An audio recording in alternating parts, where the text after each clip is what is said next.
চুরির পর্দাফাশ করলো উত্তরপাড়া থানার পুলিশ। আমরা সরাসরি সেই দৃশ্য দেখে নেব যে কিভাবে এই চুরির পর্দাফাশ করলেন।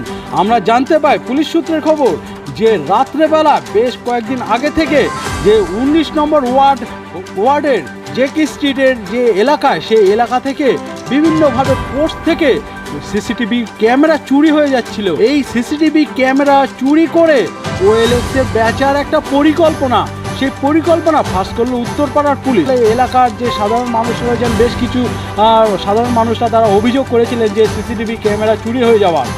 সেই অভিযোগ দায়ের করেন উত্তরপাড়ার থানাতে, যেখানে উত্তরপাড়া থানার যিনি আধিকারিক রয়েছেন ভারপ্রাপ্ত, তিনি এই ব্যাপারটাকে তিনি মাথায় নিয়ে তিনি 4টে টিমে তিনি ভাগ করে দেন।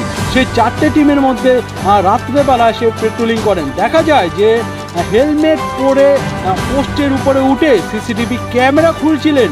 ঠিক ওই মুহূর্তে যে সমস্ত পুলিশ অফিসাররা রাত্রেবেলা পেট্রোলিং করছিলেন সেই সমস্ত পুলিশ হাতে নাতে ধরে ফেলে।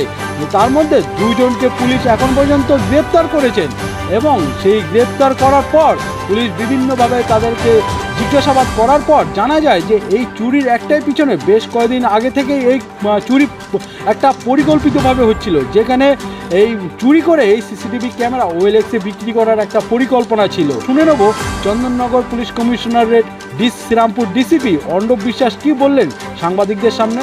প্রিয় দর্শক বন্ধুরা, আপনারা জানতে ও দেখতে অবশ্যই চোখ রাখুন উজ্জ্বল করে রিপোর্ট U24 নিউজ বাংলার পর্দায়। আপনারা জানবেন লাস্ট 2-3 দিন ধরে উত্তরপাড়া থানা এলাকার হাসপাতাল রোড, স্টেশন রোড এসব জায়গায় সিসিটিভি ক্যামেরা চুরি যাচ্ছিল। এটা রাত্রেবেলা হচ্ছিল, এটা আমরা জানতাম।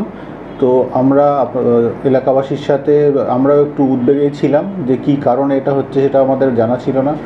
সেই জন্য আমরা আইসি উত্তরপাড়ার নেতৃত্বে 4টে টিম বানাই স্পেশাল, বাইকে রাত্রে পেট্রোলিং করার জন্য। যে উত্তরপাড়া থানার অনেক বড় অঞ্চল, তার বিভিন্ন জায়গায় তারই একটা টিম, যাতে আমাদের অফিসার নাজিবুল এবং তার সাথীরা ছিল আমাদের পুলিশের টিমে। তারা রাত্রেবেলা এলাকায় টহল দেওয়ার সময় সন্দেহভাজন এই 2 জনকে ধরে ফেলে। সেই সময় তাদের ব্যাগ থেকে সার্চ করে আমরা এই সিসিটিভিগুলো উদ্ধার করি, যেগুলো ওরা কালকে নিয়েছে। তো আমাদের সন্দেহ যে ওরাই, যে আগের চুরিগুলো হয়েছে এরাই করেছে। এদের একজনের নাম হচ্ছে গিয়ে রথিন রয়, আর একজন হচ্ছে গিয়ে হর্ষদ চিটালিয়া। এই 2 জনকে আমরা ধরে ফেলেছি এবং আশা করছি আগের যে সিসিটিভি ক্যামেরাগুলো গেছে সেগুলো এদের কাছ থেকে উদ্ধার করে ফেলতে পারবো। এদের হাতে নাতে রাস্তায় যখন যাচ্ছিল সন্দেহবশত আমাদের যে টিম আছে বাইকে যাওয়ার সময় এদের পেছু ধাওয়া করে, তারপরে এদেরকে ঘিরে নিয়ে ধরে। সিসিটিভি চুরির পেছনে কি মোটিভ থাকতে পারে? মোটিভ আমরা এখনও প্রাইমারিলি জিজ্ঞাসাবাদ করে যেটা জানতে পেরেছি, এই যে হর্ষিদ আছে, এ লাস্ট 8-9 মাস ধরে কোনো কাজের সাথে যুক্ত ছিল না।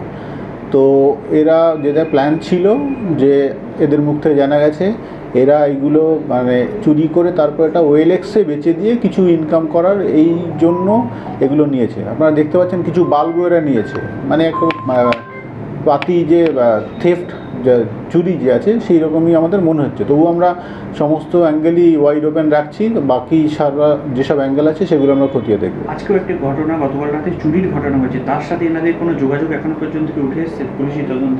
না, সেটা আমরা এখনও পাইনি, সেটাও আমরা দেখে নেব এদের পরবর্তীকালে পিসিপি। সাধারণ মানুষের উদ্দেশ্যে কোনো সতর্কবার্তা দিতে চাইবেন এই সময় যে পুলিশের সহায়তার জন্য, বা আপনাদের কোনো মেসেজ?